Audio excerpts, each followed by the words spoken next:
E aí? Então vamos lá. Hoje vamos falar de baqueteamento digital, seguindo as aulas, as videoaulas de exame físico respiratório, ok? Então tá. Outro nome de baqueteamento digital, vocês podem conhecer aí como hipocratismo digital. Porque Hipócrates foi um dos que primeiro descreveu esse sinal clínico. Ele está dentro da playlist de exame físico respiratório, porque entre as causas possíveis deste sinal clínico, a gente tem muitas doenças respiratórias. Mas não é um sinal clínico exclusivo de doenças respiratórias. Ok? Bom, mas o que é o baqueteamento digital? O baqueteamento é porque o dedo, a ponta do dedo, seu segmento mais distal do dedo, fica parecendo uma baqueta de bateria. Se a gente vê o dedo de frente, assim, você vai ver algo parecido com isso aqui.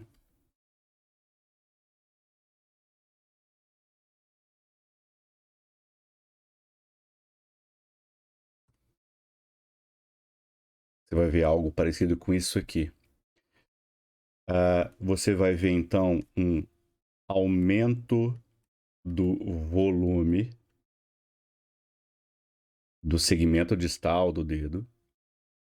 E esse aumento de volume é um aumento de volume dos tecidos moles.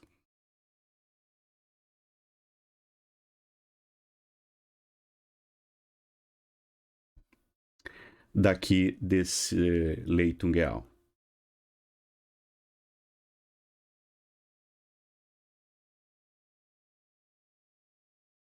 Ok? Esse aumento de volume deixa essa ponta do dedo arredondada, alargada. Você tem um aumento de... Tem como se fosse um alargamento nas suas dimensões da ponta dos dedos. Ok?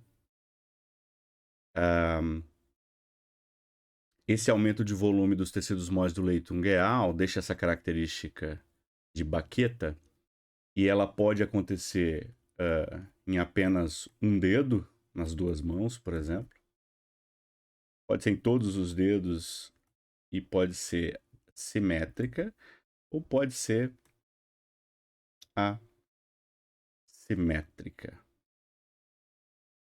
Mas independente de aonde que você percebe o sinal clínico, você tem que usar um critério para você não ser enganado por um falso baqueteamento digital.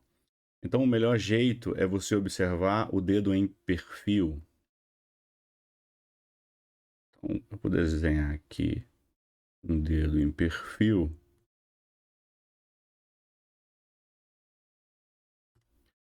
E aí vocês vão entender o que eu estou dizendo. Então, o dedo em perfil fica mais fácil de você perceber isso e identificar isso clinicamente. Aonde você vai observar? Você vai observar nessa região aqui. Ok? Essa região aqui é a junção ali, o início da unha e o final da pele ali, o início da unha, elas fazem um ângulo. Se vocês olharem o dedo de vocês, normalmente é mais ou menos assim.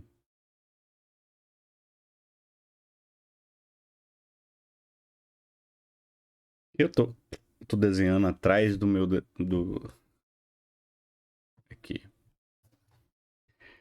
Se vocês olharem o dedo de vocês, vocês vão ver que aqui, ó, no início da unha e o final da pele tem um ângulo. Ok? Esse ângulo é de mais ou menos 160 graus, que é a angulação normal nessa região. Se vocês forem olhar para cá, esse ângulo aqui é maior do que 180 graus. E só esse ângulo sendo maior que 180 graus que você pode dizer que tem baqueteamento digital. Esse ângulo tem um nome, chama ângulo de Lovebound. E por esse ângulo você tem uma manobra de exame físico para poder identificar. Então você vai pedir para que o paciente coloque os dedos opostos um contra o outro, desse jeito. Sabe quando você vai fazer coraçãozinho? Vai colocar o dedo oposto entre um dedo e outro. Vocês vão perceber que no espaço negativo entre uma unha e outra, entre um dedo e outro, vocês vão ver que vai formar. Eu vou fazer aqui de um jeito. Fica mais fácil de vocês perceberem.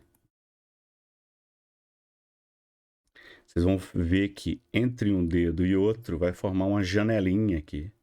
E essa janela tem um formato de um losango. Não é um losango tão largo, não. É um losango mais estreito. Um losango assim, ó. Ok? Esse sinal, essa janela, a gente chama de janela. Chama janela de Shamroth. Shamroth. E aí quando você pede, e quando você perde esse formato, você pode dizer que o paciente está formando o baqueteamento digital. Ok? No exame físico também você vai perceber algumas outras coisas. Quando você vai palpar essa região aqui, você percebe que a unha aparenta estar meio solta, meio móvel, tá? Como se não tivesse firmemente grudado no leito ungueal. Além disso, essa região tem um aspecto esponjoso à palpação. Esponjoso à palpação. Ok? Legal. Bom, esses são os aspectos clínicos do que a gente está falando sobre o baqueteamento digital. E aí, eu sou de uma época que dizia que o baqueteamento digital era um sinal de DPOC. Depois da residência até, eu fui aprender que, na verdade, isso é uma noção errada e que DPOC comumente não produz baqueteamento digital. E quando um paciente com DPOC está com baqueteamento digital, você tem que desconfiar que ele tenha uma segunda doença respiratória. Quando a gente vai ler a lista de possíveis casos, a lista de possíveis causas de fazer baqueteamento digital é bem grande. Mas entre as doenças mais comumente relacionadas a baqueteamento digital, a gente tem as doenças pulmonares, respiratórias pulmonares. E entre elas, a mais comum é o câncer de pulmão. Então, em alguns textos, vocês vão ver que se você tem um paciente com DPOC que faz baqueteamento digital, você tem que desconfiar que provavelmente esse paciente esteja desenvolvendo um câncer de pulmão, porque os fatores de risco do tabagismo estão envolvidos nas duas causas possíveis. Outras causas possíveis são o empiema, a doença pulmonar intersticial,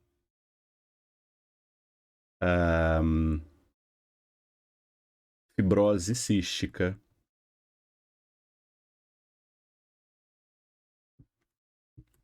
a fibrose pulmonar idiopática. Estão ali entre as causas possíveis de baqueteamento digital.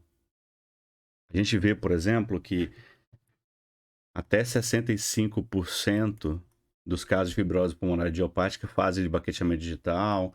Tem mais ou menos 35% dos casos de câncer de pulmão fazem baqueteamento digital. Então, em algumas causas, esse sinal clínico é bastante comum. Em outras, são pouco comuns. Além das doenças respiratórias, a gente tem as doenças cardíacas congênitas, cianóticas, as acianóticas, endocardite infecciosa pode fazer.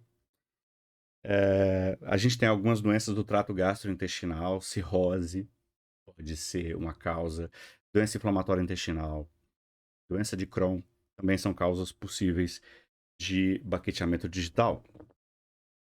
E outras causas, embora sejam incomuns, elas estejam relacionadas, e é mais difícil de você ver, mas, por exemplo, gravidez e anemia falciforme como causas possíveis, tá? Como doenças de base que produzem o baqueteamento digital como sinal clínico. Quando a gente está falando disso, a gente está falando de baqueteamento digital como algo secundário, como um sinal clínico secundário. Tá?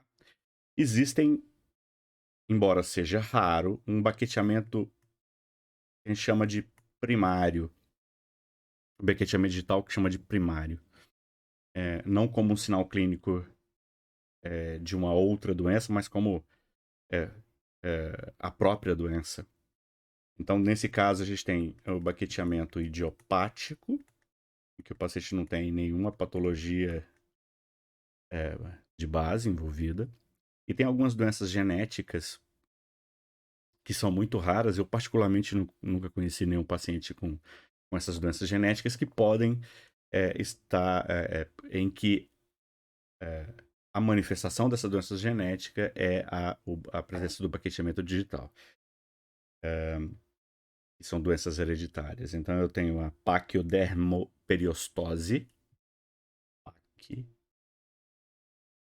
Pachydermoperiostose. Eu vou colocar aqui, é raro. Eu tenho a osteoartropatia hipertrófica primária. Osteoartropatia hipertrófica. Eita, minha letra. Primária. Primária, que também é raro. Ok? Na maior parte das vezes, então, como a gente já tinha comentado, as causas de baqueteamento digital são secundárias e o baqueteamento digital é um sinal clínico possível de diversas doenças diferentes. A fisiopatologia ainda é desconhecida, embora seja um sinal clínico muito antigo, descrito muito antigo, mas os sinais clínicos ainda são muito. A fisiopatologia ainda é muito desconhecida, e o que a gente sabe é que diferentes causas produzem as mesmas alterações histopatológicas. O que a gente vê aqui, então, é uma proliferação fibrovascular aqui nessa região. Então, as características patológicas aqui você tem fibrovascular, uma proliferação fibrovascular. Proliferação fibrovascular. Nessa região você vê uma vasodilatação local. Além disso, você tem aumento do colágeno local. Tem mais colágeno aqui. A matriz ungueal fica mais frouxa e você pode ou não ter alteração óssea associada, tá? Essa aqui vai depender da doença de base. Então, no raio-x pode ser que haja uma lesão de consumo ósseo ou de proliferação óssea, de proliferação de periósteo associado aqui.